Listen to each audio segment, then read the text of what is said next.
नमस्कार इंडिया. माझं नाव अजय धनेश्वर.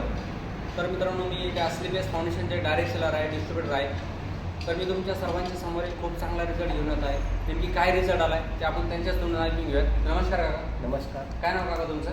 सुखदेव विदाटे पोखरे. सुखदेव विदावटे पोखरे. ओके. तर काका नेमकी काय प्रॉब्लेम होता तुम्हाला? मुळे त्याचा फार त्रास होता. ओके. तर ते जवळपास 1.5 वर्षापासून मी 1.5 वर्षापासून मुळव्याधाचा प्रॉब्लेम होता. परेशान होतो. ओके. अंगार रक्त आपल्या अमकं धमकं म्हणजे श्रावणी म्हणजे भरपूर सारा तुम्हाला त्रास होता. भरपूर तकलीफ होती. की तुम्ही ट्रीटमेंट वगैरे कुठे केली त्याच्या अगोदर? ट्रीटमेंट मी भरपूर गावठी घेतले, पण डॉक्टरचा काही फरक नाही झाला. बरं. तर आपलं प्रॉडक्ट घेतल्यामुळे मला आपले जवळपास नेमके काय काय प्रोडक्ट वापरले? प्रोडक्ट पायलोडॉग आणि आपलं लिव्हडॉग. लिव्हिडॉग हे दोनच प्रोडक्ट आपल्याला वापरले. तर मित्रांनो, यांना आपण आपल्या असलीबेस संस्थेचा पायलोडॉग, लिव्हडॉग हे 2 प्रोडक्ट दिले होते.